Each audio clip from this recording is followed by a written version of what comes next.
Anong pumapasok sa isip natin kapag nababanggit ang pangalang Jose Rizal? Ang matapang na nobelista ng Noli Me Tangere na gumising sa kamalayan ng mga Filipino? Ang bayaning binaril sa Luneta? Ang Makata na nagsabing, ang taong di marunong magmahal sa sariling wika ay higit pa ang amoy sa malansang isda?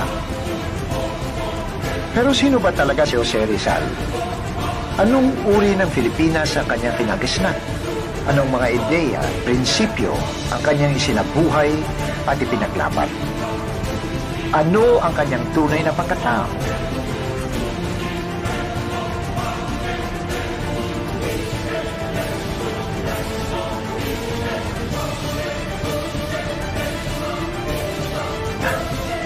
Sa pamamagitan ng pagtunghay sa mga orihinal na sulat, retrato at iba pang piraso ng alaala, subukan natin kilalanin ang isang Pilipinong nagngangalang Jose Rizal.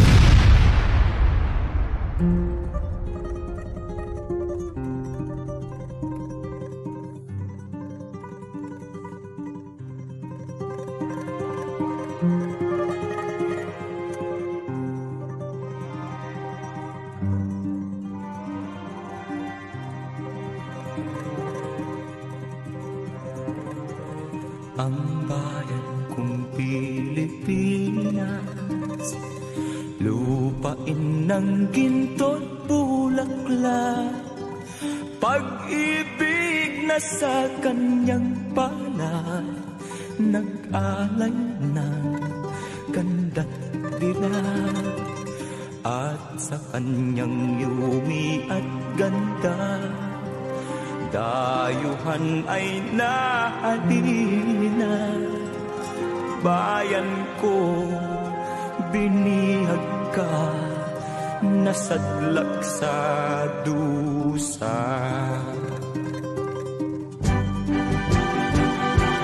Ibon mang may layang lumipad, kulungin mo at umiiyak. Bayan pa kayang sakdal dilag, ang di magnasang makaalpas. Pilipinas kong minumutya, pugad ng luha at dalita, aking adhika, makita kang sakdal laya.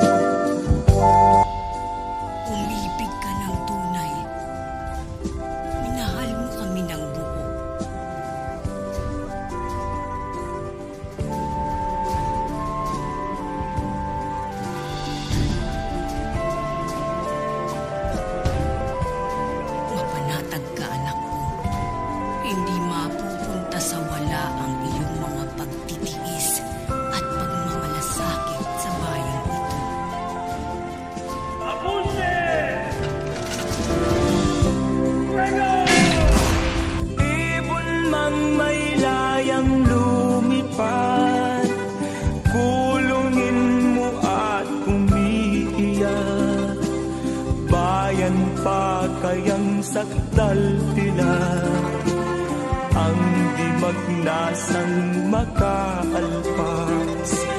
Pilipinas kong minumutya, pugad ng luha at dalita, aking adhika, makita kang sakdal laya.